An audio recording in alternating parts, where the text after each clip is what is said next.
Habíamos terminado y vamos a hacer un repaso el tema de el valor de uso. Debo decir que estamos antes, mucho antes del capitalismo. En cualquier tipo de civilización o desarrollo, o es decir, de nuestros pueblos comunitarios hace 3000 años, esto funciona. Hay un sujeto y este sujeto constituye la cosa real. Voy a hablar de la cosa real. La cosa real como objeto de satisfacción. Quiere decir entonces que el sujeto es un sujeto de necesidad, tiene necesidad de comer, pero también un sujeto deseante, en el sentido Freud, ich wünsche, dice él, yo deseo, porque el objeto no es simplemente satisfacción de un nivel primario, sino que siempre es también cultural y espiritual. Así que uno no come pan, sino come un objeto cultural. Por eso que el sujeto es un sujeto deseante que constituye, esta palabra constituye es una palabra técnica, Husserl. Es fenomenológica. Voy a referirme a que Marx es un fenomenólogo explícito. Él va a usar la palabra lo que se manifiesta, y eso le llama Erscheinung. Lo que aparece es el fenómeno, y la descripción del fenómeno es la fenomenología, tanto del espíritu de Hegel, la fenomenología del espíritu, como Husserl o Heidegger o Merleau-Ponty o filósofos contemporáneos. Marx es un fenomenólogo. Entonces, el sujeto se pone en la intención deseante y ve todas las cosas en tantos satisfactores posibles. Tengo sed, entonces busco algo que me calme la sed. Veo una pared, no funciona, una madera tampoco, el micrófono. Por fin encontré una jarra. Y ahí tengo el agua, satisfacción de la sed. Puede ser una naranja, puede ser muchas otras cosas, pero la constituyo, y esto le voy a llamar pragmasis. De pragma significa cosa, pero constituir a la cosa, pragmasis en griego, y pragmata, la cosa constituida como satisfacción. Y eso constituye a la cosa real como valor de uso. El valor de uso no es una cualidad de la cosa. Esa agua puede ser, dicen los químicos, H2O o hidrógeno, y dos valencias por el oxígeno que tiene otras dos y H2O. Pero esa agua no es útil en tanto tal. ¿Por qué? Porque si no hay nadie que la necesita para beber, simplemente es una propiedad real de la cosa y no es útil para nadie. Ser útil significa relacionar la cosa con el sujeto. Lo que constituye, cuidado, es una intención subjetiva, a la cosa como útil es mi necesidad. O es decir, que la subjetividad constituye la objetividad en tanto útil, no como una propiedad de la cosa, sino como una determinación del sujeto, porque tengo sed, la cosa es un líquido bebible para satisfacer. Es decir, negar la negación. Negación es tener sed. Si no tomo agua, me muero. Es una negación. ¿Cómo niego la negación? Tomando agua y satisfaciéndome y recompongo materia y energía que mi cuerpo necesita. Cuidado, la cosa tiene propiedades reales. El H2O tiene una virtud tal que puede permitir al sujeto vivir, porque somos en el 90 y tanto por ciento de nuestra constitución celular agua. Es una propiedad real, pero es valor de uso solo en el caso de alguien que lo necesita. Miren, podemos decir que hasta las plantas constituirían al agua como útil, pero no porque no tienen conocimiento de ello. Pero solo los vivientes constituyen los valores de uso. La planta, los animales, nosotros. Todos los demás, simplemente las cosas son reales en sí, sin ningún valor de uso, propiedades reales. Por eso entonces que ser útil es una relación. Cuidado, Aristóteles tenía 10 predicamentos: sustancia, cualidad, cantidad. Ya veremos eso qué significa para Marx. La cuarta era relación. Bueno, Marx es un artista de trabajar las relaciones relativas a relaciones. Todo en la economía son relaciones. Van a ver ustedes. Y la relación consiste en un término, 1, otro término, 2, la relación misma, 3, y la dirección de la relación, 4. La relación tiene 4 momentos. Miren, por ejemplo, si yo pongo aquí a una mujer, aquí pongo a otra mujer que es su hija. Al decir hija, ya quiere decir que esta no es una mujer, sino que es madre. Madre es un punto de la relación, hija es la otra relación. La relación misma, ¿qué es? Si va de la madre a la hija, es una relación de maternidad. Y la dirección, justamente 4, es de la madre a la hija. Pero si lo cambio y pongo acá la hija y acá la madre, entonces la hija se relaciona con la madre, pero la relación ya no es de maternidad, es de filiación. Y ustedes me dirán, bueno, el concepto de madre incluye al de hija. Si una mujer no tiene hija, no es madre. Y si la hija no tuviera madre, no sería hija. Claro que como tiene un hilo umbilical, no pudo dejar de ser hija. Pero la madre pudo dejar de ser madre porque no tuvo ningún hijo. Marx va a trabajar todo relativamente. Por eso que el concepto 1 está religado al 2 dialécticamente. Eso es dialéctico.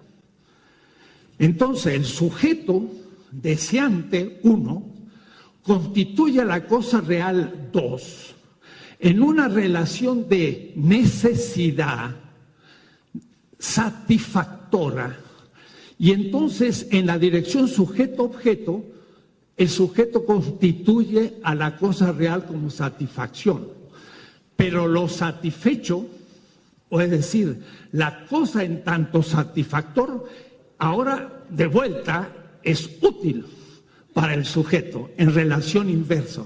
Eso es una relación de utilidad. No es lo mismo útil que utilidad. Útil es concreto, utilidad es abstracto. Lo subjetivo es entonces lo que constituye a la objetividad como útil. Estoy hablando de subjetivo y de objetivo.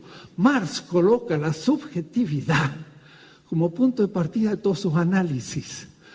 Decía el marxismo-leninismo tradicional: si yo digo que está primero el pensamiento y no la realidad física, soy idealista. Si yo pongo la realidad física primero y el pensamiento, la subjetividad después, soy materialista. Marx era materialista. Falso. Marx nunca dijo eso. La subjetividad constituye a la naturaleza como materia de trabajo. Si no hay trabajo, no hay materia de trabajo. ¿Qué es primero? ¿El trabajo o la cosa real como materia de trabajo? Primero es el trabajo, porque sin trabajo hay cosas reales, pero no hay materia de trabajo. Marx parte de la subjetividad del sujeto humano, contrario a ese objetivismo materialista ingenuo de la tradición con la que me voy a levantar violentamente porque ha desaparecido. Con la Unión Soviética y el socialismo real desapareció el marxismo-leninismo. ¿Qué quedó? El marxismo en serio. Y Marx, un clásico para todas las generaciones futuras de la humanidad. Van a ver ustedes. Entonces, a su vez, esa cosa que tiene valor de uso, cuando la tomo y la subjetivo, pero al subjetivarla no es de pensamiento, sino corporalmente, me lo como, el pan se transforma en mi cuerpo. Y eso es el consumo. Este tema del consumo es fundamental. Vamos a llegar a la actualidad y vamos a llegar hasta la comida chatarra y la obesidad. Y vamos a ver temas de consumo. El consumo hoy es destructor de la naturaleza y del ser humano, pero en manos del capital. Entonces, el consumo que es tan fácil, comer, beber, vestirse, habitar, estos son modos de consumir. Dice Marx, ¿cómo yo consumo un vestido al tenerlo puesto? Porque cuando lo tengo en el ropero, puede ser consumido por la polilla, pero no por mí. Porque potencialmente consumo, pero está ahí, no lo tengo puesto. El que tengo puesto es en acto, valor de uso, que lo estoy consumiendo en sentido que, por ejemplo, el vestido, si hace mucha calor, me defiende el calor, o si hace mucho frío, me defiende el frío. Ah, ¿por qué? Porque el sujeto tiene temperatura y debe conservarla. Entonces es de nuevo el sujeto viviente el punto de partida de todo. Entonces vamos a ver después qué es consumo. Dice Marx, el consumo es la subjetivación de la objetividad. En los Grund dice, hermosa declaración. Dice subjetivación de la objetividad. Lo que es objeto se hace sujeto. Mientras que, ya veremos en la tesis 2, el trabajo es objetivación de la subjetividad. Otro texto de Marx muy interesante que nunca se usó porque no se había leído a todo Marx. Este consumo, que es subjetivación, es entrópico. Eso es ya, entrópico significa que algo que era útil se transforma en inútil. De muchas maneras. Yo como un plátano y tiro la cáscara. Puedo yo tomar esa cáscara, hacerla de nuevo abono. Pero llega un punto en que ya el residuo no se puede reciclar, meter en un ciclo. ¿Y cómo yo voy a buscar los restos de la cáscara? No puedo. ¿Cómo buscaré yo los restos de mi anillo de oro que por el uso se va consumiendo? Imposible.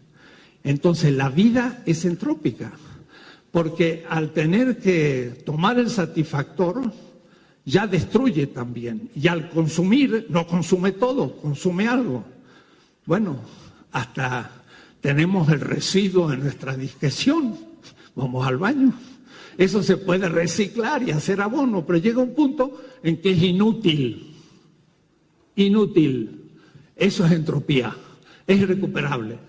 Y cuando son millones de toneladas, la Tierra se va transformando en un infinito basurero. El plástico que tiramos en la calle va al basurero, va allá y termina en los océanos. Y los océanos se están forrando de plástico y el plancton se está muriendo y los pescados de nuestras bolsitas de plástico. Y eso es entrópico. ya es inútil. ¿Quién va a recoger esa bolsita de plástico a 4.000 metros de profundidad en el océano? Nadie. Entonces vean, la vida al consumir no logra después reproducir todo. Entonces empezamos a degradar. Claro, para Marx todavía la Tierra era como infinita. No tenía la noción. Desde 1972, el matrimonio Meadow, El límite del crecimiento, un libro pequeño, miren qué año, hace 50 años apenas, donde se usaron las primeras computadoras, empezó a verse que en el siglo XXI, por la mitad, empezaba a descender la producción en la Tierra, aumentar la contaminación y la vida empezaba a ser puesta en cuestión, porque empezábamos a destruir la Tierra. Eso nunca había pensado la humanidad, ni Marx, porque la Tierra era tan grande. Hoy cuando uno va en avión, digo yo a veces, y va para Europa y después va a la China y vuelve por el Pacífico, a uno le agarra un poco de claustrofobia. La Tierra se ha vuelto pequeña y parecía inmenso los recursos y son limitadísimos. Y como este bicho llamado ser humano, somos tantos, vamos a tener que disminuir, pero no matando gente, sino controlando la natalidad, que es la manera moral y ética y racional de ser menos. Mientras que ahora producen y los matan vivos por la pobreza, ¿no? Pero podemos cambiar este sistema. Bien, el consumo no es inocente, deja restos y se transforma en un problema. Pero me adelanto a la segunda parte. Por ahora, otra idea, este sujeto nunca es individual, siempre es comunitario. Y entonces no hay ese yo pienso de Descartes, sino en último caso, nosotros pensamos. No hay una persona que trabaje y el otro que trabaje y después que intercambia, Adam Smith. Nunca. Hay una comunidad que trabaja y en principio veremos ahora intercambia primero entre ellos en la comunidad y cada uno es un ser funcional con respecto a los otros. Después una comunidad intercambia con otras, pero entonces esto ya exige toda una visión distinta del asunto. Terminamos con esto. Le voy a permitir, me borras. La tesis 1, que estoy repasando, y pasamos a la tesis 2. Debo decir que lo que he dicho vale para todos los sistemas históricos desde el Homo habilis, hace 4 millones de años, pero también para el capitalismo, pero todo esto en el capitalismo va a ser subsumido y va a cambiar sus determinaciones. Esta palabra la voy a repetir muchísimas veces. Es la más marxista de todas las palabras. La voy a escribir primero en alemán. Se escribe así: subsunción.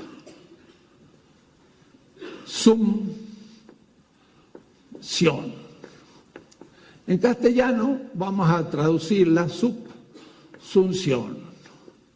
Esto a veces lo traducían en las obras de Marx en castellano, el Fondo de Cultura Económica y Siglo XXI, muchas veces como negación. Pero falso, eso no es negación. Esto viene de una palabra alemana que se llama Aufhebung, que exactamente significa en latín subsunción. Asunción. ¿Qué significa? Que de abajo sube para arriba. Asunción de la Virgen. Asunción. Subsunción significa de abajo para arriba, de afuera para adentro. Dos movimientos. Si hay una totalidad, algo está aquí, abajo. Y eso de sub significa que sube hacia arriba y se mete dentro. Un pedazo de pan, o mejor, el agua que voy a tomar. Había un estrado que no vi y casi me... Esa agua es una cosa real. Ahora es parte de mi cuerpo.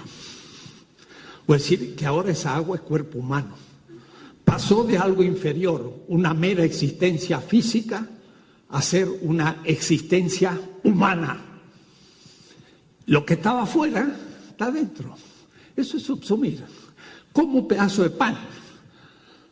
El trabajo vivo va a ser subsumido en un sistema económico. Ahora, para eso hay que tener dos categorías. La categoría de totalidad, toda mi corporalidad, y algo que está afuera. Y eso que está afuera le voy a llamar exterioridad. Y al decir eso, ustedes no saben, pero estoy innovando en la historia del marxismo. Nunca se habló de exterioridad. Entonces después se lo iré diciendo en qué consiste esto. Es una novedad, pero disputada. Jorge Veraza me dice, no, que de dónde saca esa exterioridad, pero no sabe lo que son las categorías, y entonces por eso que me critica, pero está bien, tenemos que producir debate. Si no hubiera debate, pues estaríamos muertos. Decía Marcuse en El hombre unidimensional. En Estados Unidos el discurso está muerto porque no hay oposición. Demócratas y republicanos son lo mismo. Obama y Bush son lo mismo. Uno es afro, a mitad, el otro es blanquito, uno es de Texas, el otro viene de Chicago, pero son lo mismo. No hay discusión, el discurso está muerto. Entonces es bueno que haya discusión. Si nombro a algunos es porque les doy, ¿qué diría yo?, la dignidad de estar discutiendo. Como cuando Apple me agarró y me puso a su altura y estuvimos discutiendo. Y yo le dije, gracias maestro, me elevó a su nivel. Entonces, lo mismo con mis colegas. Bien, el segundo tema, bueno, y hablando de esto, subsunción significa que entonces la objetividad es subjetivada, dice yo, en el consumo.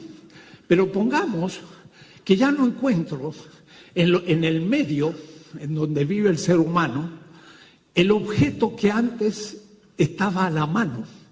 Por ejemplo, un plátano, lo agarro y me lo como. O la caza, se cazaban animales que estaban. No era tan agarrarlos así nomás, porque había que tener una técnica de la caza, pero pongamos que existían animales. Los que recolectaban raíces, los recolectores buscaban las raíces y se las comían. Iban y pescaban. Entonces, tenían satisfactores a la mano y podían consumirlos. Cuando empezó a faltar el satisfactor, cambió el sujeto. El sujeto ya no era solo un sujeto de deseo que constituye, la palabra constitución es una palabra de la fenomenología, el objeto como satisfactor, sino que ahora miren lo que va a pasar. El sujeto del deseo constituye a la cosa real con valor de uso, útil, como un satisfactor, y él como deseante. Pero hay un sujeto ahora que no tiene el objeto. Por ejemplo, se le terminaron los animales de la casa. Entonces dijo, yo voy a producir animales. No es lo mismo ser cazador que ser pastor. El pastor ya está en otra actitud, porque no va a cazar, sino que agarra los animales o toma los animales más, que diría, aquellos que mejor cumplen con las necesidades humanas. Miren, por ejemplo, yo siempre digo una vaca, y ponga usted una gacela o un león.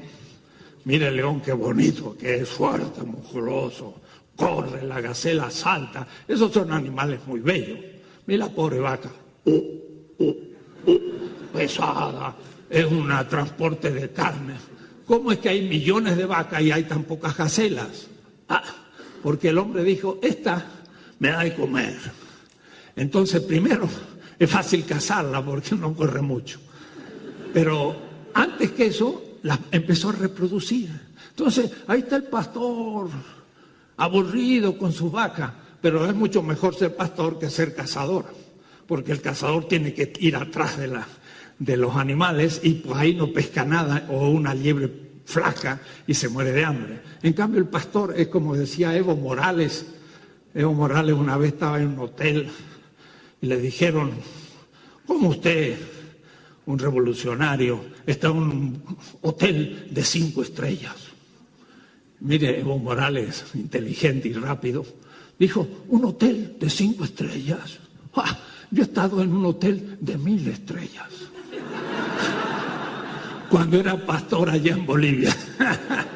Pastor. Entonces el pastor está muy aburrido, pero los animales van comiendo y van creciendo, van engordando y después mata a uno, mata a otro. Ya no mira quién puede satisfacerme, sino que piensa qué puedo producir para reemplazar aquello que no tengo. Ante la ausencia del satisfactor, de la cosa real como satisfacción, el sujeto ahora tiene otra actitud ante la realidad y la constituye a la realidad de otra manera. Le voy a llamar la actitud poética. Poética, desde el griego. Poiesis en griego.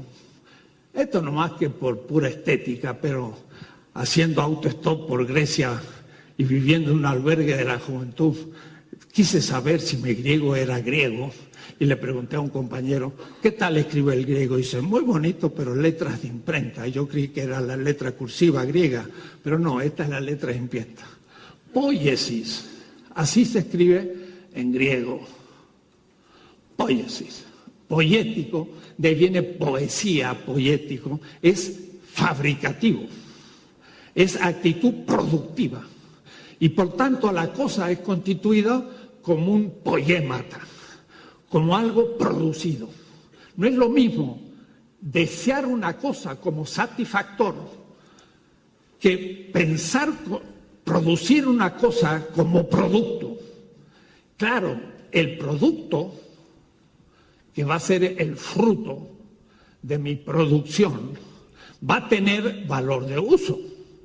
Porque si no tenía valor de uso, ¿para qué lo produjo? No voy a producir una cosa inútil.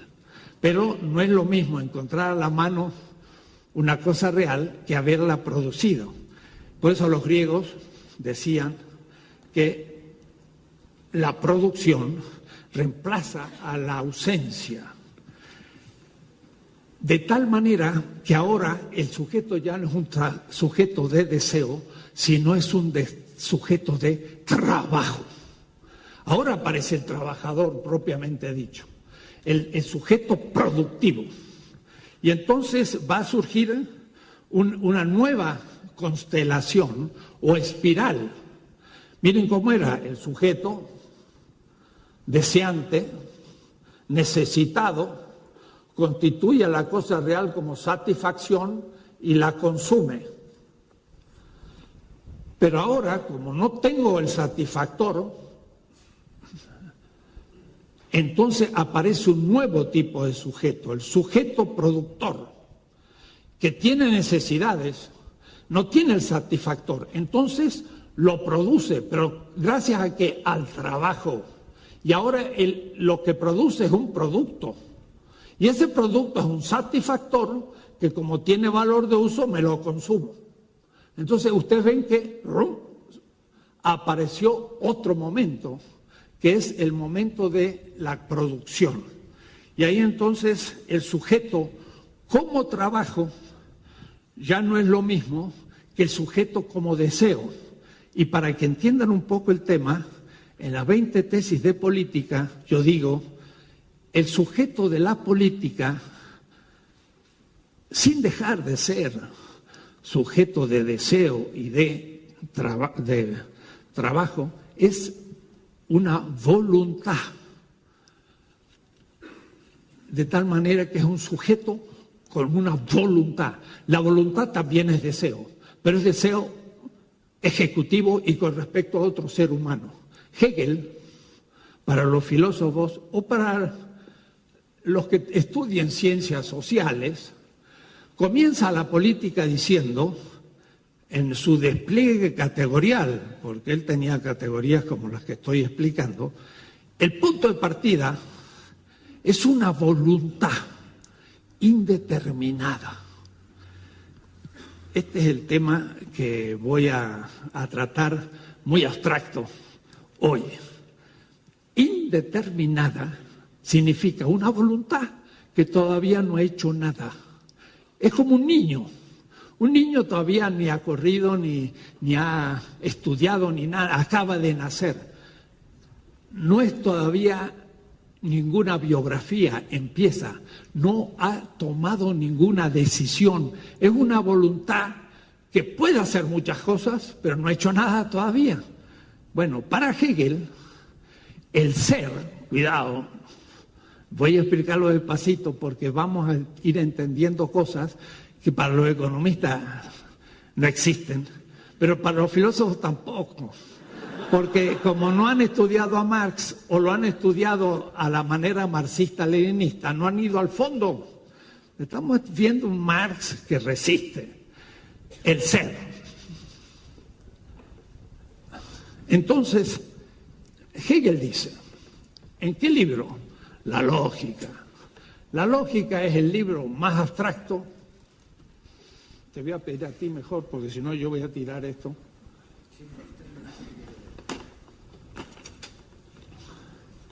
La lógica es el libro de Hegel más abstracto. Y mucha gente lo empieza a leer y no hay caso, no entra ni la primera frase. Sin embargo, después de 5 semestres de Marx, siempre usé un semestre para la lógica. Y leímos toda la lógica. Es decir, en vuelo de pájaro, pero... Y entonces la gente empezaba a entender a Marx. Sin Hegel, Marx es incomprensible. Es un pensador extremadamente profundo. Y no se lo puede saber muy rápido. Entonces Hegel dice, el ser es lo indeterminado.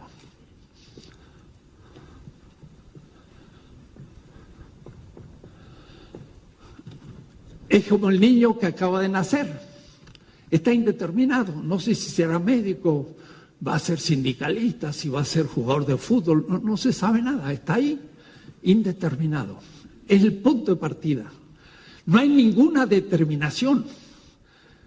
Porque si hay alguna, ya quedó determinado y empieza a hacer algo. Es todavía nada. Porque como no ha dado ningún paso, el ser es al mismo tiempo nada. Este niño todavía no es nada. En el sentido que no es ni médico, ni obrero, ni discapacitado, ni nada. Todavía no es ninguna determinación. Por eso que el ser en sí es indeterminado. Y tanto indeterminado es nada. Pero una vez que da el paso y deviene real, es una cosa concreta. Y la cosa concreta le llama Hegel Dasein, el ser ahí. Y no se imaginan, Marx dice exactamente, la mercancía es el ser ahí del capital. Y usa la palabra ser ahí, que es un ente. Peor, ¿qué significa ente? Los que no son filósofos me dirán, maestro, se está poniendo esto medio pesado. Sí, el ente es algo. Dice Hegel, el ser es indeterminado. ¿Cuál es la primera determinación? La cualidad. Y entonces ya el ser dejó de ser lo indeterminado y ahora es una cualidad. Cuidado, el ser lo va a tomar Marx en la economía, en el capital, tal cual. ¿El ser qué es? Van a ver enseguida. Le va a llamar Marx trabajo vivo.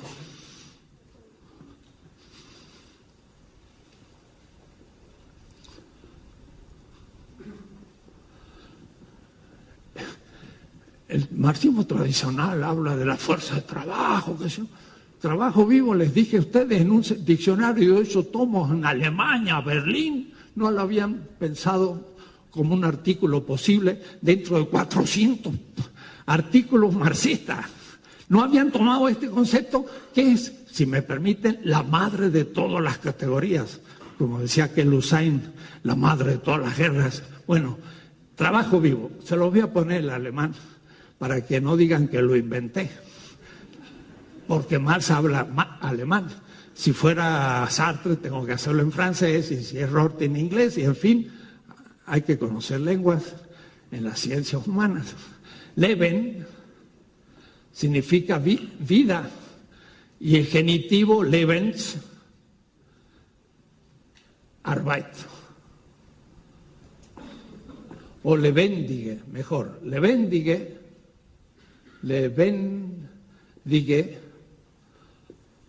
Arbeit, trabajo vivo.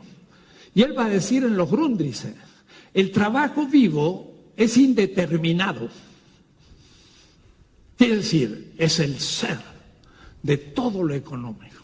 ¿Y cuál es la primera determinación para Hegel del ser? Es la cualidad. Y Marx va a decir, la primera determinación del trabajo vivo es la constitución de algo como valor de uso. Esa es la cualidad. El sujeto se relaciona a la realidad, satisfactor, dije, y lo constituye como valor de uso. ¿Empiezan a entender? No. Pues después van a tener tiempo de leer el texto despacito. El trabajo vivo es todos nosotros. Y entonces, cuando no encuentro el animal porque se me escapa, constituyo a la realidad como algo que puedo producir. Y la vaca que produzco por el cuidado del pastor y que genera una nueva vaca bajo el cuidado del trabajo humano es algo, es un ente. Pero el ente lo constituyo antes que nada como útil, porque es alimento. Lo siento, mi querida vaca. Hay vegetarianos que le tienen compasión, pero casi todo lo demás le decimos lo siento, pero yo te quiero porque te voy a comer. Miren qué brutal, pero es así. Entonces constituyo a ese ente, a esa cosa concreta, como valor de uso. Y la primera determinación del ser de la economía es el valor de uso, la cualidad. Ah, ya, está siguiendo a Hegel. Porque la segunda determinación después de la cualidad es la cantidad. Esa es la tesis 3. Va a ser el valor de cambio. Y la cuarta categoría va a ser la relación de la cantidad con la cualidad. Y eso va a ser el dinero. Y va a seguir el capital, uno por uno, siguiendo las determinaciones de la lógica más abstracta de la filosofía moderna de Hegel, en el Capital. Despacito, por ahora, el primer paso. El sujeto deseante constituye la realidad en tanto una cosa útil, satisfactora. Y esa cosa es un ente satisfactor. Entre ente y cosa es lo mismo. Aunque no es lo mismo, pero para este caso es lo mismo, porque no quiero llegar a sutilezas mayores. Entonces veamos el hecho de el trabajo vivo. El trabajo vivo va a estar detrás de todo lo económico y va a ser el sujeto. Pero Marx va a decir indeterminado. Y entonces allí tenemos un tema fundamental. ¿Me puedes borrar? Dije, el ser es lo indeterminado. En los Grundrisse, al comienzo, él va a decir, el trabajo vivo es indeterminado. ¿Qué significa? Muchas cosas. Primero, yo soy un trabajador posible.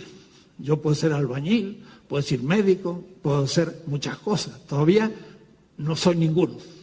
En ese caso no cumplo ningún trabajo específico, estoy indeterminado. Pero esa indeterminación, que es el ser, y este es un momento ya capital, el ser, que es el trabajo vivo, lo voy a poner así, el trabajo vivo, indeterminado, va a ser subsumido, y voy a usar la palabra subsunción, como el agua que me trago, en algún sistema económico. Cuidado, todavía ni sabemos lo que es, pero me anticipo. Yo dije que una cosa era el campo económico y otra el sistema. Todavía no he tocado porque en la tesis 3 vamos a empezar. Y dije, sistema, pues sí vale la definición de Luhmann. Y alguno en las redes preguntó quién es Luhmann y mi amigo Juan Carlos le respondió en plena clase quién era Luhmann, porque tenemos gente, 3.000, 4.000 personas viendo esta clase. Así que no son los presentes. Y en las redes están diciendo, no entiendo tal tema, y alguno ya le está contestando. Bueno, Niklas Luhmann habla del sistema. El trabajo vivo indeterminado puede ser subsumido, ahora voy a usar esa palabra técnica, en una totalidad.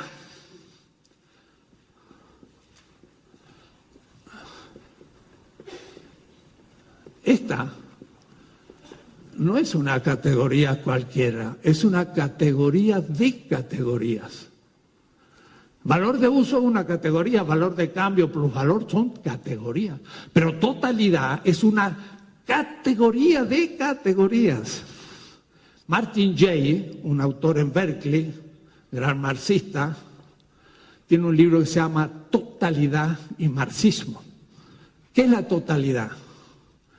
El capitalismo es una totalidad, el feudalismo es una totalidad, el sistema azteca es una totalidad.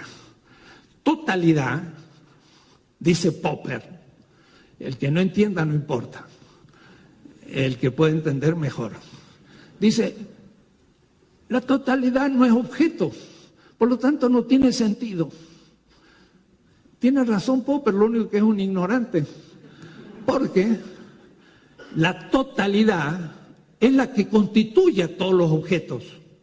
Entonces no puede ser ningún objeto porque es la totalidad de ellos, es un postulado teórico. Léase Kant. Dice, el mundo no puede ser objeto porque es todo el universo. Está la luna, el sol, la tierra, todos los astros, todo. Pero el mundo no es un objeto. Es la condición de posibilidad de todos los objetos. Pues entonces no tengo captación de la totalidad. No la tengo para Kant, pero sí para Hegel. Porque si yo estoy dentro de la totalidad no la puedo tomar como objeto porque es lo que me está rodeando. Pero si me salgo de la totalidad, ahora la totalidad la veo como objeto y digo, el capitalismo, y lo puedo constituir como objeto. ¿Está difícil? Sí. Después lo piensan despacito cuando leen el texto. Pero la totalidad es fundamental. Entonces miren la hipótesis. El trabajo vivo indeterminado es la categoría de todas las categorías como punto de partida. El trabajo vivo puede ser incluido en un clan paleolítico y entonces cazador. O puede ser incluido en un sistema esclavista y entonces pongamos es un esclavo. O puede ser incluido en el capitalismo, entonces trabajo asalariado. O puede ser incluido en el socialismo y entonces es un trabajo cuyo salario no paga el trabajo, sino que le distribuye una parte de su valor y el restante excedente es planificado por la burocracia política. El socialismo real es otro tipo de alienación del trabajo vivo. Pero no es capitalismo de Estado, señor Mandel, y una cantidad de gente que dice que la Unión Soviética era un capitalismo de Estado. No saben lo que es el capitalismo. No era el capitalismo de Estado, pero era otro sistema histórico de alienación también del trabajo. Porque el trabajo entró y se insistematizó y adquirió una forma determinada oprimida. Entonces el concepto de subsunción es fundamental, porque en cada sistema el trabajo va a adquirir otra forma. Entonces yo no les quiero decir lo que es el capitalismo, les quiero decir lo que es la economía. Y vamos a llegar al capitalismo, pero podemos ver el socialismo real y podemos anticipar la crítica a todo sistema posible. Marx no criticó solo el capitalismo, sino que al criticar el capitalismo, si yo descubro su método, podré usarlo para criticar todos los sistemas económicos futuros. Y el socialismo no será el último y después vendrá el reino de los cielos. Pensar eso es también fetichizar el socialismo. Hay que tener los ojos muy abiertos. Lo mío es crítico de lo crítico. Y sobre todo de los dogmáticos que creen saber. Yo apenas estoy aprendiendo. Pero cuando me sale un sabiondo, como decía Marx, lo puedo poner en cuestión. Entonces, como decía Sócrates, parece que en Atenas, él pensaba, él era el que más sabía, porque sabía que casi nada sabía. Y entonces le preguntaba al zapatero, ¿tú eres zapatero? Sí, muy bien. ¿Qué es un zapato? Y el pobre zapatero que había pasado 40 años ante los zapatos, un zapato, ¿qué es? Pregúntele usted a una señora que está haciendo su comida en la mesa, señora, ¿qué es una mesa? Le va a costar definir. ¿Puede decir 4 patas? No, la mesa puede estar empotrada en la pared. Ah, entonces, ¿qué es una mesa? Uf, no es fácil. Entonces, Sócrates sabía que no es fácil nada de lo que me rodea. Y como tenía conciencia de su ignorancia, era el que más sabía. Los que creen saber, esos sí que son peligrosos. Porque, fíjense ustedes, el gran científico descubre una, pero ahora sabe que no sabe 10. Sabe 10, ahora sabe que no sabe 100. Einstein sabía algo, pero tenía mucho más conciencia que lo que ignoraba. Y por lo tanto le decían, ¿usted es un sabio? ¿Cómo va a ser? Yo soy un pobre ignorante. Apenas sé algo, pero tiene conciencia de lo que ignora, que son mucho más cosas. En cambio, el realmente ignorante cree que porque sabe usar un zapato, ya sabe lo que es el zapato. Volveremos sobre el zapato, porque Heidegger habla de eso y también Aristóteles y Marx. Pero en fin, volveremos. Entonces, el trabajo vivo va a ser la categoría más importante de toda la economía. Porque todos los sistemas históricos se preguntarán, ¿qué determinación recibe el trabajo en la subsunción de la totalidad X? Si lo subsume como siervo, es un sistema feudal. Pero ¿qué pasa? El siervo no tiene propiedad de la tierra, pero tampoco el señor feudal. El señor feudal no tiene propiedad de la tierra, es parte del feudo. Si el señor feudal deja el feudo, deja de ser feudal y no tiene ningún poder. Se transformó en un ciudadano de una ciudad junto al feudo. No hay propiedad, hay uso común. Entonces, pero a su vez tiene sus instrumentos como propiedad y produce algo que es atribuido a él, pero tiene que pagar un diezmo o una parte del tributo al señor feudal porque éste cumple otras funciones. Entonces, yo puedo determinar todas las maneras como el trabajo vivo es subsumido en cada sistema histórico, pero me estoy anticipando. Y dije, ¿cómo es subsumido en un sistema ¿Qué significa sistema? Sis, en griego viene del sin. Y tema también viene de temático, pero también de tesis, como tesis. Síntesis o sistema significa lo colocado junto al otro. Quiere decir que un elemento no vale por sí, sino con su relación al otro, y este con el otro, y este con el otro, hasta hacer una totalidad que tenga sentido. Entonces, en realidad, todo el sistema es una totalidad en la cual el trabajo es subsumido como una parte y va a cumplir una función en cada sistema. Hay que preguntarse cómo funciona el sistema para descubrir eso, esa totalidad.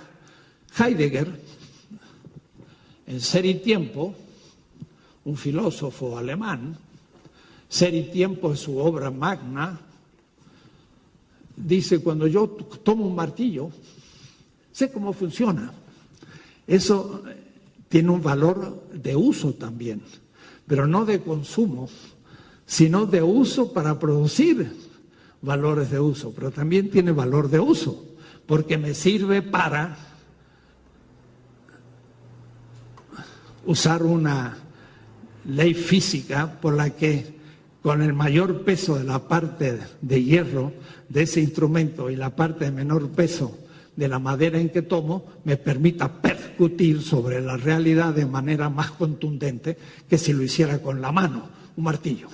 Todos sabemos cómo funciona, pero funcionar significa que el martillo es parte de un sistema con respecto al clavo y con respecto al sujeto que lo usa y con respecto a la puerta que hay que hacer y tal, y desde el martillo yo puedo sacar todo el mundo contemporáneo.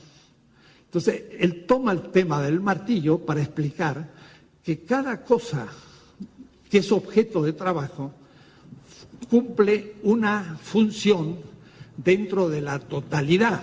Por lo tanto, el trabajo vivo subsumido no va a ser como dice Adam Smith. Hay un sujeto abstracto, lo borras, un sujeto que trabaja y produce una mercancía y otro sujeto que produce otra mercancía. ¿Por qué son otras? ¿Por qué son distintas? Porque el ser humano, dice Adam Smith, tiene una tendencia al intercambio. Puede decir que coloca al mercado como punto de partida donde yo intercambio, pero no tiene un sujeto de deseo, ni tiene un satisfactor, ni un valor de uso como punto de partida, sino que es un sujeto que produce una mercancía y el otro sujeto, dos, que produce otra mercancía y después la intercambio y de ahí sale el contrato. Esta ideología abstracta falsa se come todo lo previo. Primero, ya dije, hay una comunidad. En esa comunidad el trabajo, el sujeto de trabajo, cumple funciones. Quiere decir que aún en el Neolítico, en la casa, cumplen distintas funciones. El trabajo vivo se determina funcionalmente, y esa va a ser ya en el Paleolítico, la división técnica del trabajo. El ser humano va a empezar a cumplir distintos trabajos, el trabajo 1 y el trabajo 2. ¿Pero por qué hay distintos trabajos? Porque hay un sistema de trabajos y hay un sistema de deseos. Una cultura come pan, la otra come arroz, la otra tortillas de maíz. Ese deseo de un producto es distinto en cada cultura. Entonces hasta el deseo es distinto. Y los tipos de trabajo también. En México pues se hacía un hueco con un instrumento especial y ahí se ponía el maíz. En Egipto o en algunas partes del norte del Mediterráneo se araba la tierra y se plantaba el trigo. En cambio, en la China no había necesidad de animales de tiro, ni caballo, ni nada, porque inundaban el terreno, tiraban con la mano y salía el arroz. Un caballo come por 20 personas. Si no necesito el caballo, hay explosión demográfica. La China siempre fue 3 veces más poblada que toda Europa, desde hace 4.000 años. ¿Por qué? Porque no usaba animales de tiro. O es decir, que el agricultor no araba, sino más bien producía inundaciones con muros, como sabemos, y ahí plantaba de otra manera. Quiere decir que esa totalidad del trabajo del agricultor es uno determinado por la totalidad, y el otro, en cambio, por ejemplo, puede estar produciendo un carro en la distribución del trabajo. Dentro de la comunidad, no abstractamente, porque se me ocurre y porque tengo deseos de intercambio. Y claro, el carro que produce el carpintero le va a servir al agricultor para transportar su arroz en la China, pero el arroz de la China le va a servir al carpintero para comer. Pero eso no porque se le ocurre, sino porque son necesidades sistémicas. Que sí, que los deseos son sistémicos y los productos son sistémicos, y vamos entendiendo esto desde siempre, desde que hay seres humanos. Entonces hay una diferenciación de los trabajos de la comunidad en lo que vamos a llamar una división técnica del trabajo, porque hay pluralidad de satisfactores y pluralidad de cosas reales con distinto uso. Y de ahí entonces que en las épocas anteriores al Neolítico la comunidad distribuía trabajos, lograba ciertos satisfactores, los repartía, no había excedentes, o si había excedentes, era repartido entre todos. Y entonces era una sociedad, llamamos nosotros más primitiva, pero era una sociedad de abundancia. Trabajaban 6 o 7 horas, no había pobres. Como no había pobres en el Imperio Inca y en los aztecas, no había pobres. Y tampoco había, por ejemplo, limosneros. Esa palabra no existía. Y cuando se les explica qué era, decían, qué cosa más extraña que haya gente que no pueda vivir. Porque entre los incas, cuando nacía un niño, se le daba un pedazo de tierra. No se le daba la tarjeta de identidad para que se muriera. O se dice que cada niño viene con un pan debajo del brazo, en algunos casos, en otros viene con una barriga vacía sin ningún pan. Y además para morirse. Entre los incas, cada persona recibía un terreno y con ese terreno podía vivir hasta la muerte. Y cuando moría se redistribuía a un nuevo nacido. Eso sí era una justicia sin excedentes. Además el Inca, cuidado, era un sistema tributario. Pero había en todos los pueblos un terreno del Inca, pero se cultivaba al final de cada parcela de los componentes. Porque el Inca decía, un pueblo muerto de hambre no puede trabajar bien las tierras del Inca. Entonces, primero cada uno trabajaba su terreno, luego el del Inca. Claro, la producción de papa del Inca le permitía hacer acueductos, grandes caminos, y también tener un ejército y conquistar nuevas tierras, etcétera. Había dominación y había excedente y ya en manos de una minoría. Así que ya no era un sistema equivalencial, sino no equivalencial. Me adelanté el tema. En el Neolítico no había gestión oligárquica del excedente. Entonces, veamos el tema que estoy planteando. Este va a ser una nueva categoría fundamental, polémica, porque algunos piensan que esta categoría ya es capitalista y yo voy a ser heterodoxo.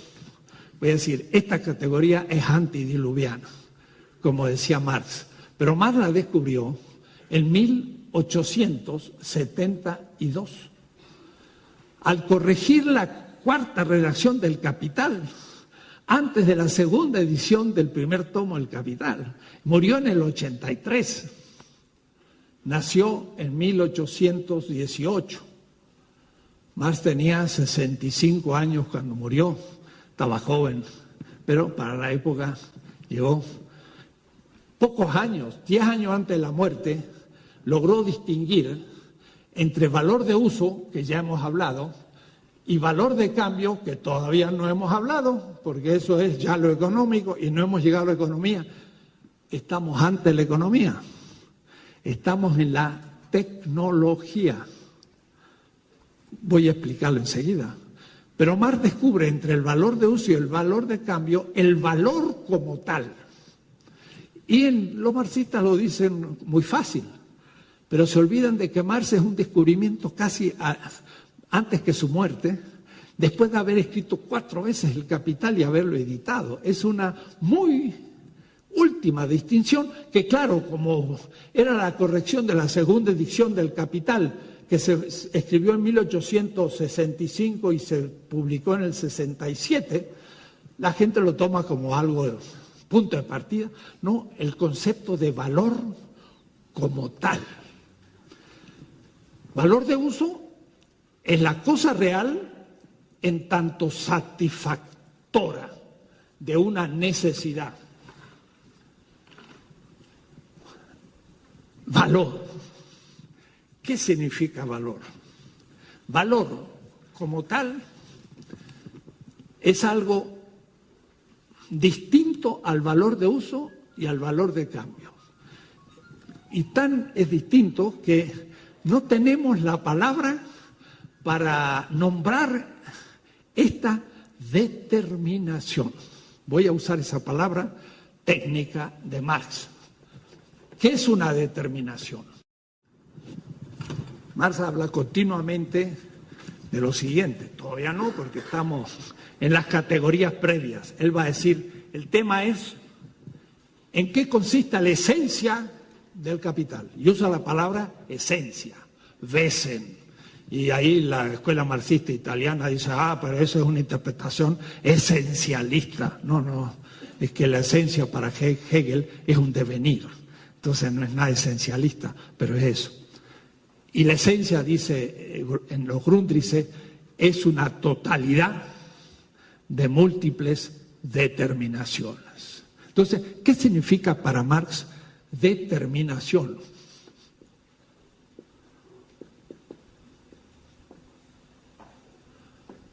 Esto en alemán se dice Bestimmtheit. Spinoza, un filósofo que Hegel había leído muchísimo y que Antonio Negri sobrevalora, hace a un lado Hegel y pone Spinoza. Es un exceso, porque Hegel siguió siendo el punto de partida de Marx, que invierte, pero vamos a ver dónde. De ninguna manera en lo que la tradición ha dicho, según mi punto de vista. Vamos a ver en qué pone a Hegel de pie, porque caminaba con la cabeza. Es una manera muy marxista. Y la crítica pone de pie lo que anda sobre la cabeza. Casi todo anda a la cabeza. Casi todas las ciencias sociales, la sociología de Weber, la filosofía de Habermas, todo eso anda sobre la cabeza. Hay que volverlo a poner de pie, porque están invertidos, pero lo veremos después de a poco. Dice Spinoza, y lo voy a escribir en latín esta vez, dice así, omnia determinatio negatio est. Negatio est. Una formulación extraña. Toda determinación es negación. Esto es dialéctico. Porque la gente habla de la dialéctica, pero no se da cuenta de lo que significa. Si yo agarro un pedazo de madera, es todavía indeterminada. Con el pedazo de madera puedo agarrarlo como arma y dárselo a uno en la cabeza. Es una posibilidad de la madera y en eso es un arma. O un pedazo de madera hace frío, la quemo para darme calor. Es combustión, otra posibilidad de madera. La madera puede ser una mesa y entonces la madera se determina como mesa. O la puedo hacer puerta, o la puedo hacer 1000 cosas. La madera es la cosa en sí indeterminada, sin determinación. Pero hacerlo arma, y hago con ello una lanza para matar a un animal, el cazador, y después a un ser humano, el guerrero y el militar. Vienen de los cazadores. Eso ya es una determinación de la madera. La madera devino arma y ya no puede ser por de pronto y en acto combustible para hacer una ventana o una puerta. O es decir, al ser esto, ya no puede ser lo otro. Si yo elijo ser ingeniero, ya no voy a poder ser médico, no voy a poder ser abogado, no voy a poder ser muchas cosas. Ya soy algo, dejé de ser. Entonces, toda determinación, hago de la madera un arma, es negación de todas las otras posibilidades. ¿Se entiende?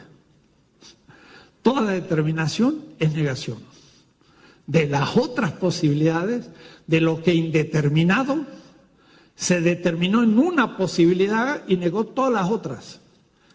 Este es el lenguaje de Hegel, pero también es el lenguaje de Marx. Van a ver ustedes textos que después van a escuchar y él va a decir: el ser del capital es su realización y la desrealización del obrero es el ser del capital. Y está hablando de ser y realización en un lenguaje técnico, filosófico, que los economistas ni conocen, pero tampoco los filósofos, porque no han estudiado un poco de economía. Entonces la filosofía se vuelve etérea. En cambio esto es bien concreto, es puro filosofía lo que estoy haciendo, pero esto vale para todos los días, porque la mayoría de nosotros trabaja 8 o 10 horas por día y está produciendo mercancías, quiéralo o no, para consumirla, y todo lo que estoy diciendo es lo que estamos viviendo, no es nada abstracto, es algo súper concreto. Entonces, toda determinación es negación de las otras posibilidades. Y entonces habría en esas 3 actitudes que indiqué una manera distinta de constituir a la cosa real. Si parto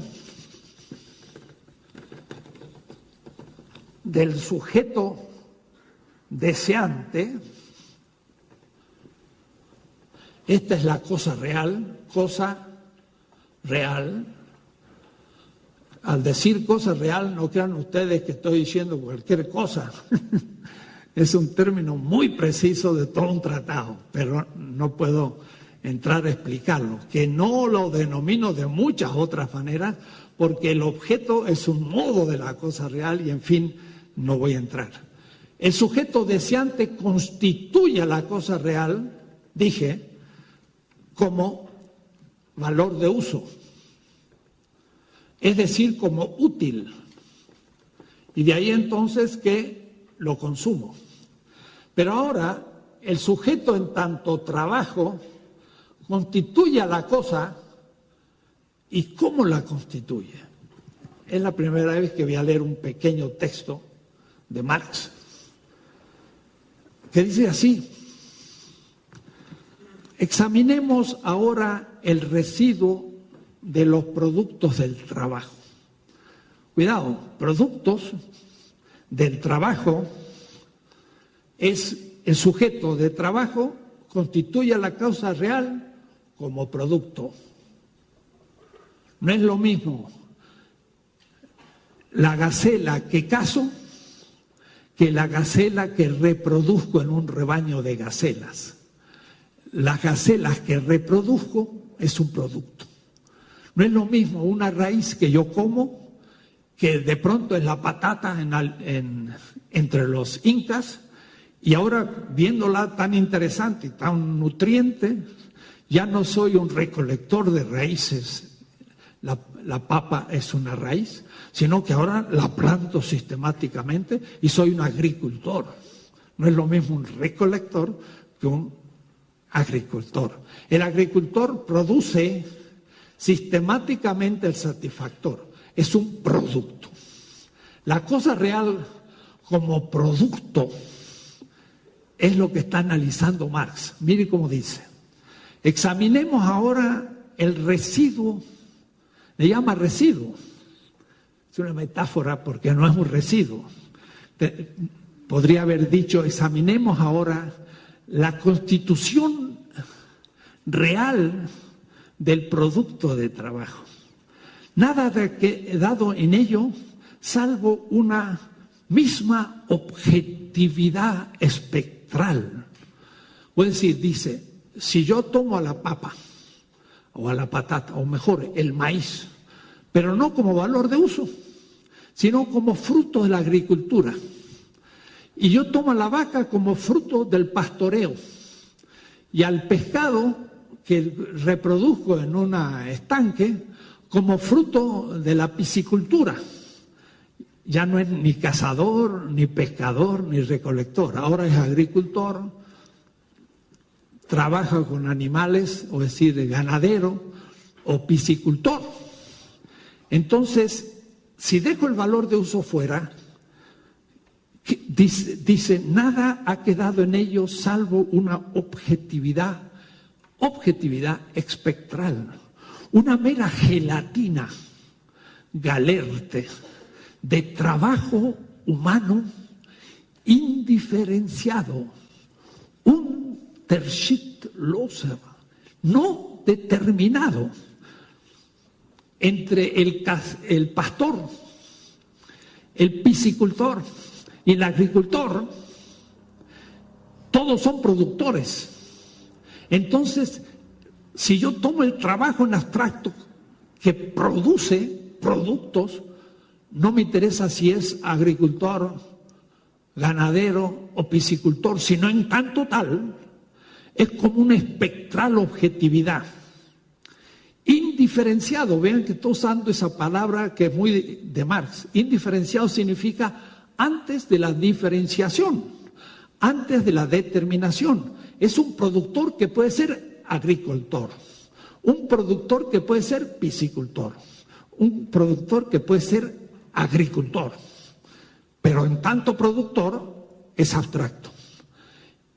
En el valor está objetivado o materializado, y él usa la palabra vergegenständlich oder materialisiert.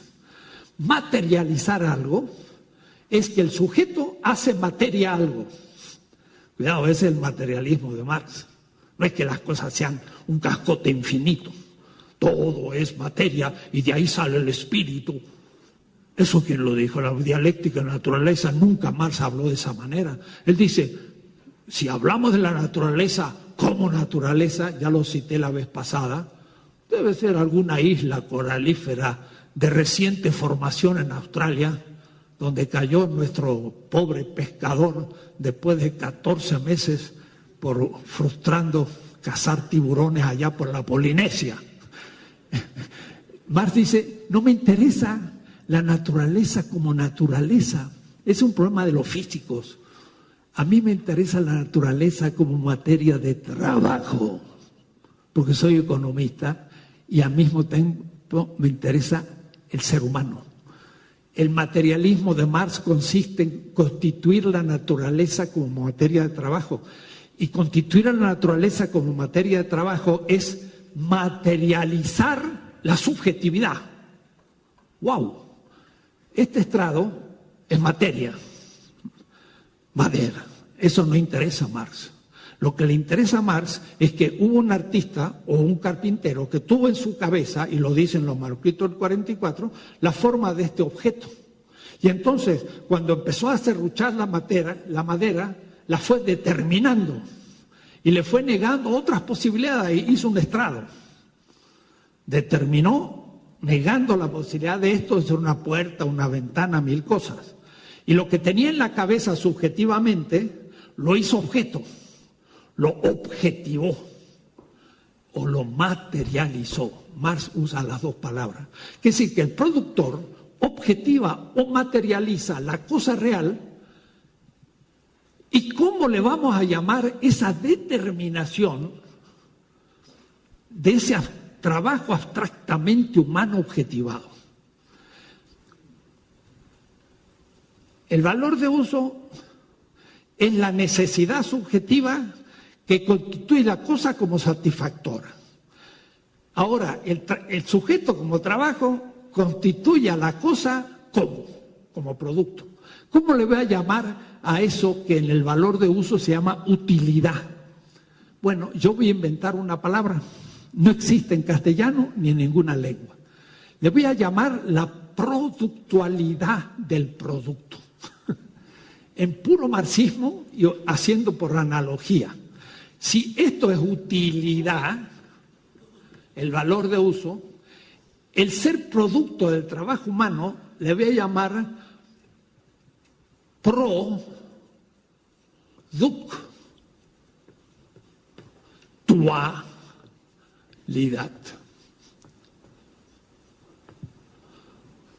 Me anticipo, la tercera determinación va a ser el valor de cambio y su función va a ser la Austauschbarkeit, la intercambiabilidad del producto. Eso es la tesis 3.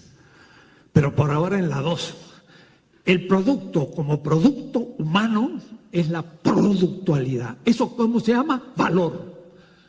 Pero no valor de uso ni valor de cambio, sino valor como valor. Esto para buenos marxistas sería un debate fenomenal en este momento. Con Sánchez Vázquez, Bolívar Echeverría y todos los grandes filósofos, habría un debate bueno porque dirían, no es así, usted está objetivando mal, y sería muy interesante entrar al debate. Pero en fin, se los doy porque está escrito largamente en otros trabajos y creo probarlo. Estamos antes del capitalismo. Desde que el ser humano es humano y produjo algo, un anzuelo para transformarse en pescador, ya existe valor. ¿Cómo puede ser? En la Grecia había capital, pero no capitalismo. Había salario, había plusvalor, pero bolsones pequeñitos, insignificantes y dominados por el esclavismo. No había capitalismo, pero había capital. Eso iba a ser un debate tremendo, pero voy a ir avanzando. Es decir, lo que estoy haciendo no es una repetición.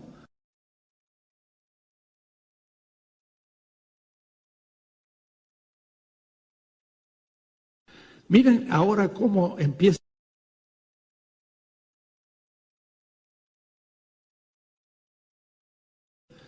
La cosa real es como un triángulo en donde el valor como tal es la objetivación del trabajo humano abstracto. Y cuidado, eso en el capitalismo va a lograr una abstracción mucho mayor. O es decir, el valor en el esclavismo no funciona como en el feudalismo, como en el sistema tributario, y sobre todo en el capitalismo, y tampoco en el socialismo real. Y en cada sistema el valor va a adquirir otras subdeterminaciones o determinaciones determinantes determinadas. Pero por de pronto estas son las 3 determinaciones. 1, la utilidad. 2, la productualidad. Y todavía no he explicado 3, la intercambiabilidad. Eso define lo que es el valor. Debo decirle que para los economistas es un problema. Y algunos dicen, eso es una tesis ontológica. Y yo digo, exactamente. Ontología. ¿Qué es ontología? Ontología es justamente la reflexión sobre el sistema como totalidad y el ser en el sistema. Hacha, ustedes me dirán, se volvió abstracto. Se los dije que iba a ser abstracto. Borremos. Pero la cosa es simplísima. La cosa la entiende mi tía, que no hizo ninguna escuela.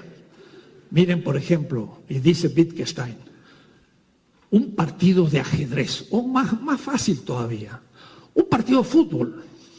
Pongamos que viene alguien que nunca vio el fútbol y ni sabe lo que es. Entonces él prende la televisión y ve 11 contra 11 pateando una pelota y dice, ¿qué están haciendo estos? No dije qué. ¿Qué están haciendo? Patean de aquí, patean de allá. Oh, ¿qué hicieron? No entiendo. No sé lo que están haciendo si no conozco las reglas. Las reglas son el ser de una totalidad llamado juego, y a un niño que es chiquito, que tiene 4 años, empieza a jugar con unas piedritas y a ver quién pone más en la inversa de su mano, y entonces, tú hiciste 4, qué bien, campeón. Pues conoce las reglas y compiten, que sí que es perfectamente racional, por supuesto. Si no conozco las reglas, no sé lo que pasa. ¿Qué son las reglas? El ser del juego. El ser es lo que hace que todo lo que está ahí yo lo entienda. Si yo entiendo todo lo que hace el capital, sé el ser del capital. El banco, el presidente del Banco de México, neoliberal, la expatriación de lo que ha pasado ahora en la energía, la inflación, el dinero, todo debo entenderlo si sé la esencia. Y en el capitalismo esa esencia, ese ser, es todavía determinado, porque no es lo mismo el ser del feudalismo que el ser. El ser es el fundamento. Esta palabra es técnica. Es sobre lo que se funda la casa. Entonces usted hace un cimiento y luego las paredes están arriba, ya están determinadas por el fundamento. Y si usted no le pone fundamento a una pared, ¡pum!, se le cae porque no está fundada. Entonces, el ser del capital es lo que buscamos. Y todo lo que está construido arriba son lo que aparece del capital, pero que no es capital, sino apariencia. Entonces, si yo pregunto en una reunión de trabajadores, y lo he hecho, muchachos, ¿qué es el capital? Es el dinero. No. Son las fábricas. No. Son los bancos. No. Son los burgueses. No. Son los obreros. No. Y todo lo que me digan no es el capital. ¡Wow! Para Marx. Y yo entonces le diría, todo lo que ustedes están diciendo no saben lo que es. O es decir, van a cortar la cabeza a Minerva, pero tiene 100 y le sale otra, porque no le cortan por el cuello, no por arriba. Marx en 1865 fue invitado a una reunión de trabajadores. Él no la fundó, estaba fundado, había unos 50 reunidos y yo no sé qué lugar habrá ocupado, pero seguro como intelectual que era y sumido en su capital, biblioteca del Museo de Londres, puro trabajo mental, pobrísimo, se sentó quizás atrás y estaban luchando los obreros. Vamos a subir el salario, porque así vamos a destruir el capital. Y Marx los escuchaba. Y por ahí levanta la mano, digo yo, porque les dijo, si usted quiere en la próxima sesión, les quiero exponer algo. Y estaba justo trabajando el tercer tomo del Capital. Voy a decir que es muy interesante porque en este año estaba escribiendo por primera vez el tomo 1, 2 y 3 y los 3 lo escribió. Recién hace 8 años se publicó el tomo 3. Eso lo conoció Engels, pero no lo conoció Lenin, ni Gramsci, ni Mariátegui, ni nadie. Ni yo, porque se publicó hace 8 años. Yo trabajé en los archivos de Ámsterdam, inéditos en alemán, no inéditos en castellano. Bueno, y entonces Marx pidió, y a la otra sesión, él dijo una exposición a la internacional sobre trabajo, capital y salario. Entonces le dijo a los obreros, mire, usted puede luchar por infinito salario y no le hacen cosquilla al capital. El capital va a seguir tan feliz, les puede aumentar el salario y todavía explotarlo más que antes. Porque no saben lo que es la esencia del capital. Se queda en la apariencia. Y debo decirle, aquí viene lo político de Marx. Sobran los dedos de la mano para saber, para contar los que saben lo que es el capital, y por lo tanto nunca tocan su esencia. La esencia del capital es el ser del capital como fundamento de todo lo que se construye arriba. Se lo voy a decir rápido, pero esto va a ser como la sexta tesis. El capital es el valor que se valoriza. Por ahora, misterio. Y dice Marx, la esencia del capital se vuelve misteriosa, se oculta. Le gusta ocultarse como el ser, no se manifiesta. Entonces yo le corto a la cabeza todo lo que no es y el capital sigue floreciendo. Es como a un árbol que le corto las ramas y el próxima primavera está más fuerte que antes. Tendría que haberle cortado de abajo en las raíces, pero si se lo corto en un lugar no sabido, es lo que aparece. Pues le quito todas las hojas, lo maté. El año siguiente crece. No sabía lo que era la esencia del árbol. Entonces, fundamento es el ser. Y entonces, el ser del capital es, sin embargo, el fundamento de una totalidad. Esa totalidad es un sistema económico que en el caso nuestro, o es decir, de estas clases, va a ser qué es el capital. Y hay que saber cuál es su fundamento. Y su fundamento es el valor. Pero el valor en sus tres determinaciones. Por ahora es incomprensible lo que estoy diciendo. Van a ver cómo esto se aclara. Marx, como todo, los grandes genios, es muy simple. Y el que lo escribe, lo que lo explica confuso es porque no lo entendió. Pero si lo entienden, es clarito. Y yo se lo explico hasta a un niño. Yo tengo una historia que es cómo le ponemos el cascabel al gato, de unos ratoncitos contra el gato, y les puedo explicar a los niños el capital. A los 8 años ya lo entienden, pero hay que sabérselo explicar. Es un problema de pedagogía. Y es muy importante, porque si no, les digo, no sabemos dónde tenemos que cortar. Esto, que es el fundamento, más le llama la esencia. En alemán, Wesen. El valor, Wert. El ser, Sein. El ser como fundamento es la esencia para Hegel. O es decir, la regla del ajedrez es el ser, en abstracto. No he jugado ningún partido. Pero cuando empiezo a jugar el partido, empiezo a ejercer las reglas. Y cuando hay un campeón mundial de ajedrez se hace un partidazo tremendo y dona a la dama, y sin esas jugadas están fundadas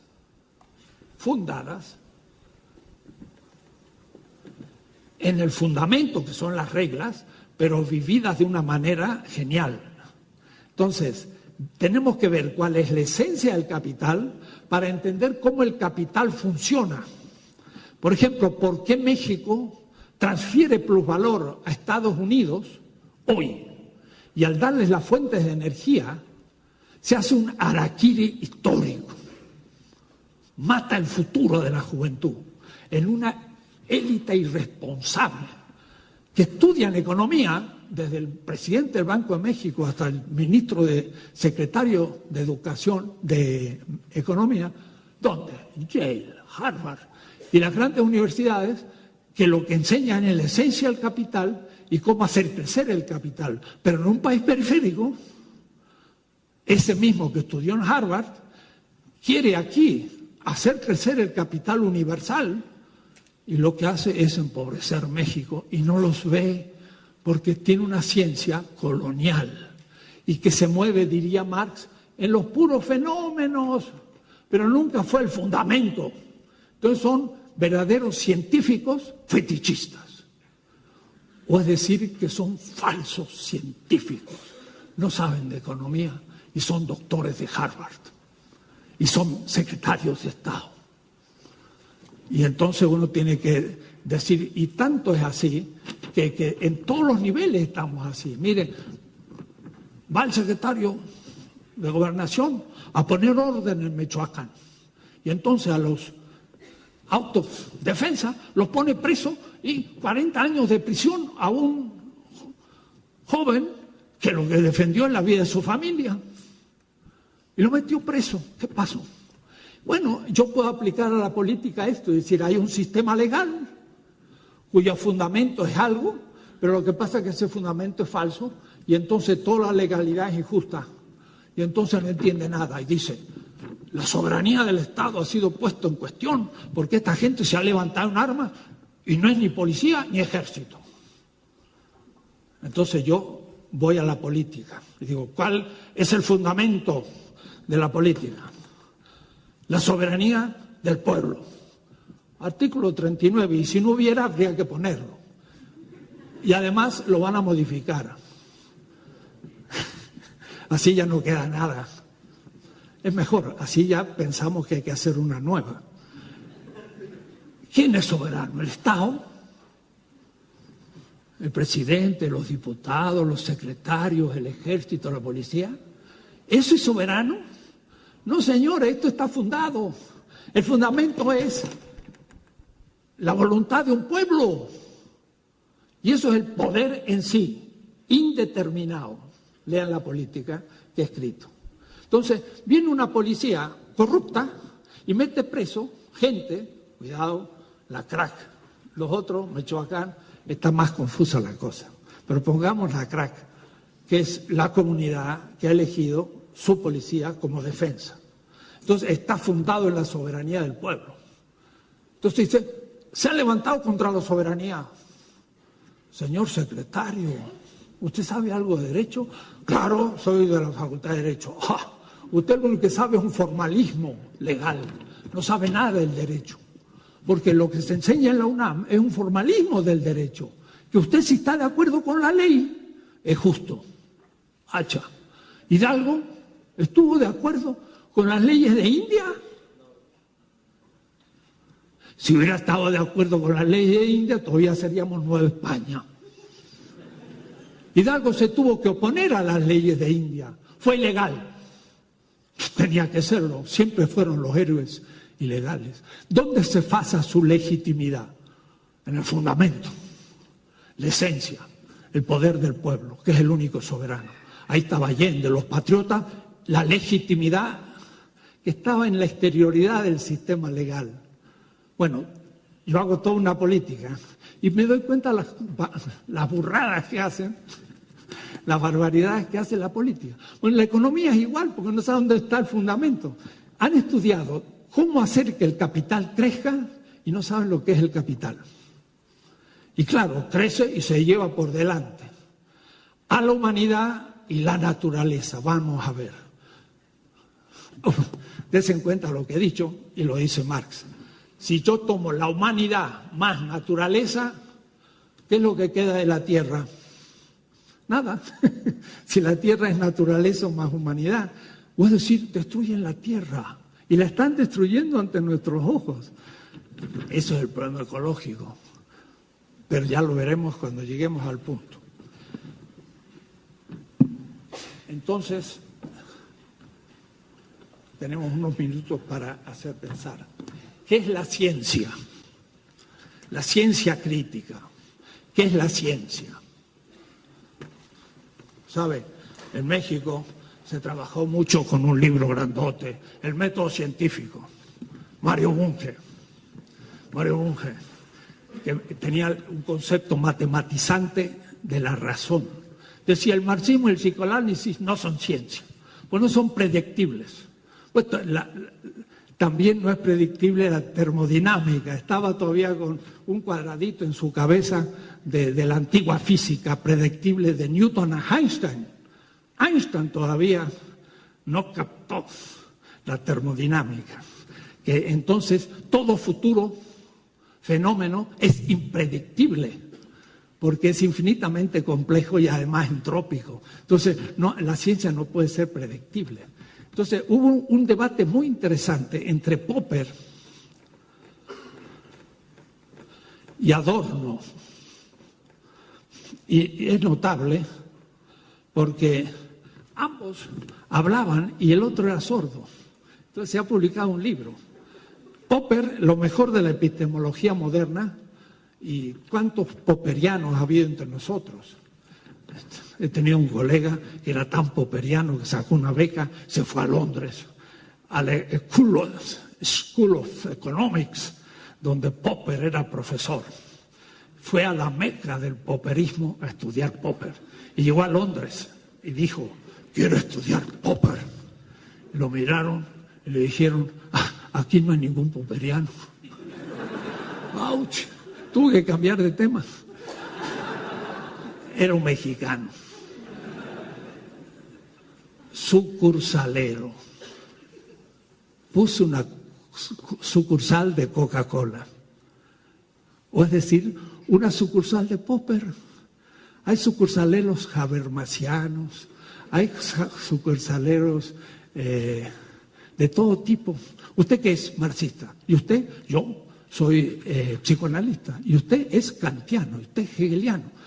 ¿Y usted cree que Hegel era hegeliano? Si le hubieran preguntado a Hegel, ¿usted qué es lo que hace? Yo intento pensar la realidad y superar esto y aquello. ¡Wow! Usted no es hegeliano.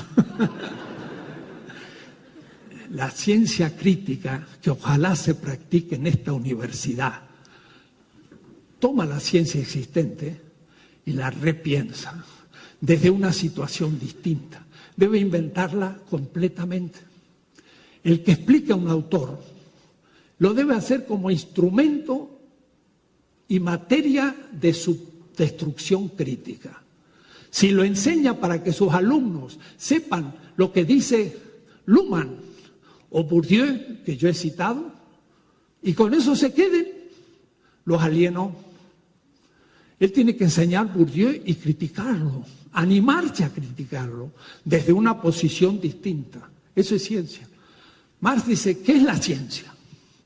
Ciertamente, en este debate, lo que Adorno no logra decir muy claro es que la dialéctica es una ciencia fundamental, mientras que la de Popper es una ciencia empírica. Y entonces son muy distintas, porque la dialéctica va al fundamento aún de la ciencia, mientras que la otra se queda con los objetos. El propio Kant, como les dije, puede decir, a partir de los fenómenos, la inteligencia tiene categorías a priori y constituye el objeto, este estrado. Pero todas las cosas reales tienen como último horizonte una totalidad, el mundo, o si ustedes quieren, el universo. Pero ese universo no puede ser objeto, porque es la condición de posibilidad de la constitución de todos los objetos.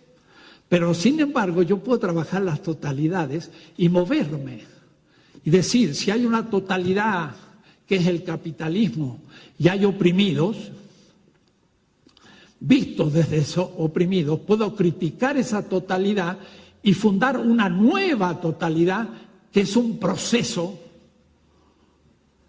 de liberación de la primer totalidad. No estoy pensando en lo dado, Horkheimer. Lo dado es lo positivo, el capitalismo. Pero él dice, lo que importa es lo negativo. ¿Y qué es lo negativo? Lo que está detrás. ¿Y qué tal lo que está detrás y no se ve? Por de pronto, el sufrimiento de los oprimidos, el dolor. Objeto de ciencia. Y por eso Marx dijo, habría que ser muy animal para darle espalda a los sufrimientos de la humanidad. ¿Y qué es lo que hizo Marx? Ciencia. ¿Cuál fue su programa? ¿Por qué el que crea la riqueza es pobre? Esa es la pregunta de Marx. No es qué es el capital. ¿Por qué el obrero que crea la riqueza es pobre? Para responder a eso tiene que saber lo que es el capital. Pero no le interesa estudiar el capital para aumentar el capital. Además, tampoco los economistas saben mucho lo que es, porque no hay muchos economistas ricos. Si fuera ciencia, serían los más ricos del mundo. Tampoco, es como la meteorología.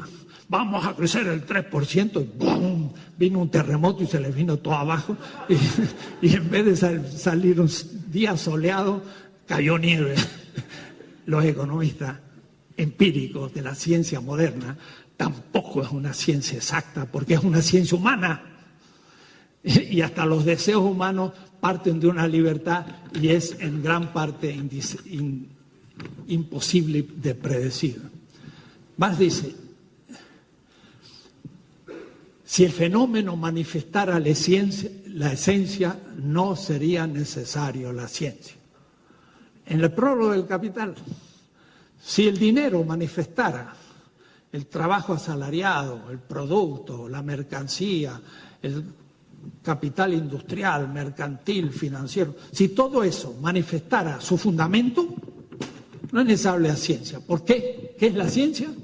Es ir de lo que aparece en el mundo al fundamento. Y eso es la dialéctica. Hay que saber cuál es el ser. Y entonces empieza a entender. Me anticipo. Cuando yo tengo un dinero y soy eficaz, ¿qué significa? Que si hoy tengo 5 pesos, mañana tengo 6.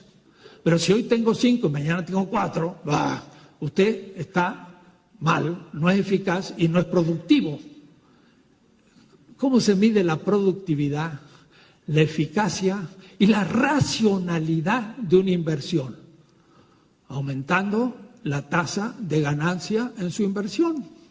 En vez de ganar el 5%, ahora gano el 6%. Eso es racional y eso es eficaz y usted es un hombre de éxito. Aumento de la tasa de ganancia es uno de los criterios del fundamento del capital. Una cosa, y si eso estuviese como fundamento de la destrucción ecológica de la humanidad, del empobrecimiento de la mayoría de la humanidad y de muchas otras cosas, ¿qué haría usted para remediarlo? No puede. Debe, como el aprendiz de mago, seguir.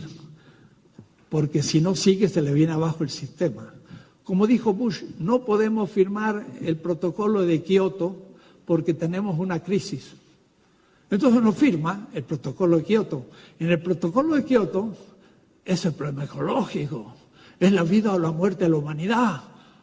Eso no me importa, pero una crisis en Estados Unidos, eso sí me importa. O es decir, el aumento de la tasa de ganancia es el fundamento racional contra un protocolo de Kioto hipotético que para mí no es criterio de nada. A lo que pasa es que esta racionalidad es irracional. Y como dice Franz Hinkelhammer, la racionalidad se ha tornado irracional. Porque ¿cuál es el fundamento de la razón? Es la vida. Si yo tengo cerebro y tengo conocimiento, ¿no es acaso un producto de la vida que en su evolución, sistema nervioso, llegó a producir un cerebro maravilloso y una lengua? ¿Yo estoy al servicio de un sistema? ¿O mi cerebro y mi lengua y mi sistema está al servicio de un aumento de la vida? Dos criterios distintos. El ladrón dice, la bolsa o la vida. Miren qué metafísico. La bolsa de valores, Wall Street. O la vida de la humanidad. Y esa es la encrucijada. Lo racional es el aumento de la vida humana, en su cualidad, en su belleza, en su esplendor. Y no el aumento del capital. Es que produciendo más vamos a tener más felicidad y vamos a ser mejor. ¿Quién le dijo? ¿Quién le dijo? Veamos un poco qué pasa. Y está fundado sobre un mito. La ciencia moderna está fundado sobre algo irracional, el mito del progreso. ¿Es realmente nuestro mundo mejor que otros mundos posibles o pasados? Eso es muy difícil de evaluar, pero lo vamos viendo por sus efectos negativos. Entonces, ciencia, dice Marx, es cuando el ser se lo muestra. Se muestra el ser. ¿Qué es el capital? Y cuando lo descubro, ciencia es descubrir el fundamento de todo lo que aparece, el banco, el dinero, las fábricas, la producción, la transferencia de valor. Todo el mundo económico yo lo puedo pensar desde un fundamento. Y si hago eso, lo explico. La explicatio, la explicación científica. Mientras que la ciencia burguesa lo único que hace es quedarse en la pura apariencia. Toma el dinero en el sistema, en vez de ir al fundamento, que no sabe lo que es, jamás. Toma el dinero, money, no dinero, me salió en inglés. Toma el dinero, toma el trabajo, toma el capital productivo, toma muchas determinaciones del capital y explica uno por otra. Y Marx dice, dan vuelta en la pura superficie y nunca van a la oculta profundidad. Y usa metáforas, lo profundo y lo superficial, lo invisible y lo visible, lo fundamento y lo fundado. Tiene un esquema. La esencia del capital no se manifiesta. ¿En qué consiste la ciencia? En manifestar, en describirlo. Entonces, lo que yo estoy haciendo, estoy mostrando las categorías anteriores al capitalismo, que van a ser subsumidas después en el capitalismo, me van a poder descubrir qué es el capital, y entonces voy a poder explicar todo lo que está pasando de otra manera que lo hace una escuela liberal o neoliberal, que plantea todo desde la superficie del mercado. El mercado es como si yo tuviese una silla en el medio del mercado, el tianguis, y viera todo lo que aparece. Y quisiera explicar lo que aparece en el mercado por lo que aparece. Lo que dice Marx es que más allá del mercado hay muchos otros realidades que no se manifiestan. Entonces, esto Hegel le llamaba el mundo de las apariencias. Y Marx tal cual le llama mundo de las apariencias o el mundo de las mercancías. Y eso es el mercado. El mercado es la totalidad apariencial. Pero detrás de él está la fábrica, está el obrero, que objetiva su vida en el producto. Y eso no se ve. Y a eso le llama el martirologio. El obrero es martirizado. Y su corporalidad es objetivada en el valor y después no lo recupera. Veremos todo eso. Y entonces, después de muchos años de estudio, se explicó dónde estaba el origen de su pregunta. ¿Por qué el creador de la riqueza es pobre? Y dice, es de esta manera. Y lo explica categorialmente, científicamente, porque da razones desde el fundamento, pero no en el sentido popperiano. Entonces muchos dijeron, Marx no es científico porque no cumple la definición de Popper, la falsabilidad o la matematización estricta del fenómeno. Y esa es la posición de Bunge. Pero él es un fetichista de una manera superficial de la definición de la ciencia. Y debemos también tener de la ciencia una visión crítica. Parece que son justo las tres.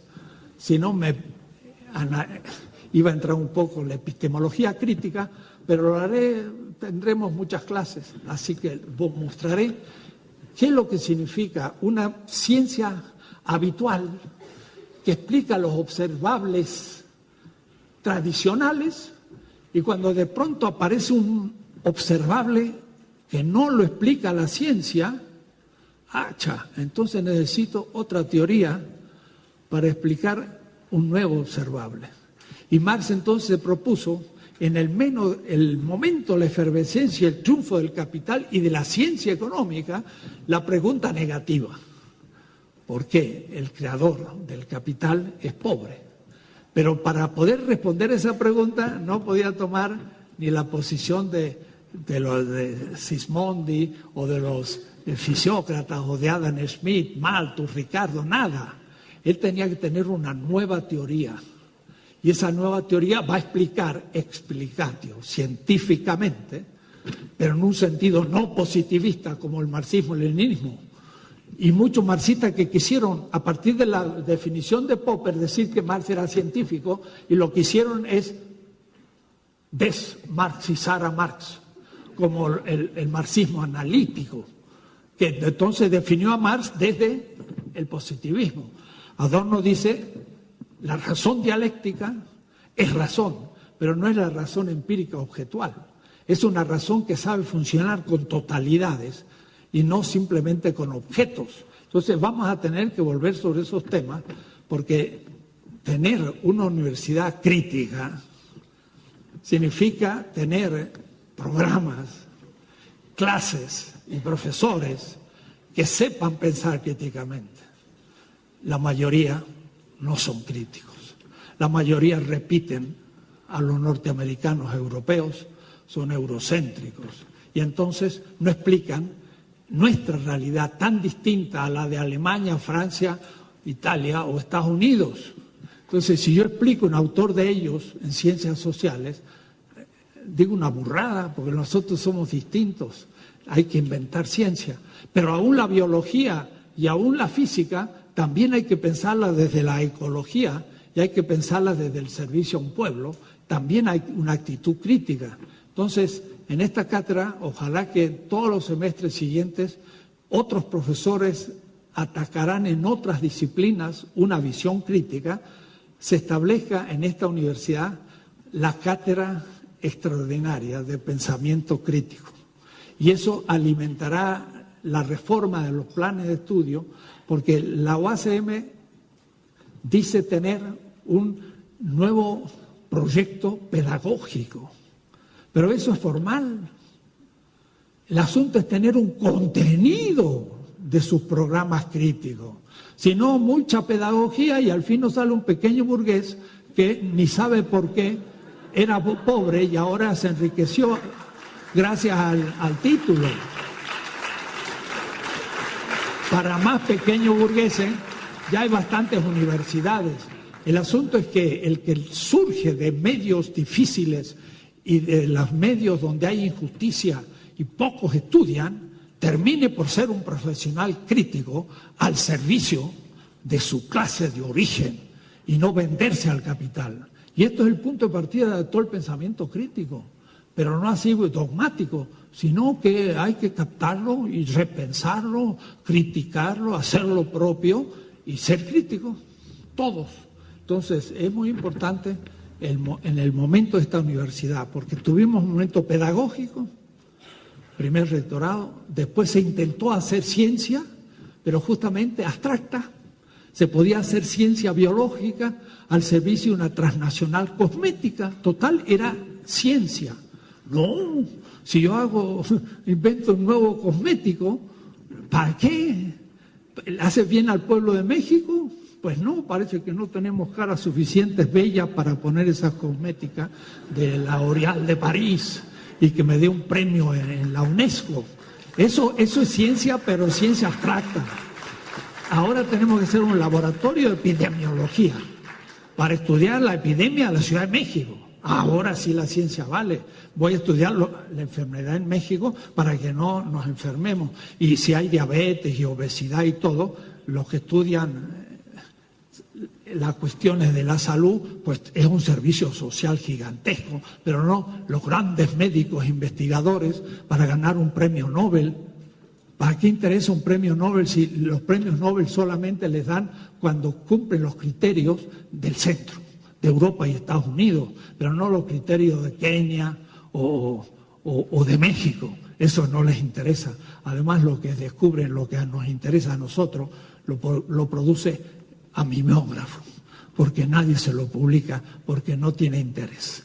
Y entonces no le dan ningún punto en el CONACYT y el pobre, por ideal, sigue trabajando, pero ignorado. En cambio, los que cumplen con los criterios eurocéntricos y publican en inglés en las grandes revistas, esos sí van subiendo y tienen muchos puntos, pero eso pongamos que descubren algo, pues le vale a ellos, porque nosotros no tenemos medios tecnológicos para poder llevarlo a la práctica. Pensamiento crítico vale para todas las disciplinas de la universidad, hasta la matemática. Warshawski, un gran matemático latinoamericano, tiene un libro que se llama Ciencia, Política y Cientificismo. Y es un libro muy interesante. Muestra que hasta un matemático puede ser un cientificista. Y entre esos estaba Mario Bunge.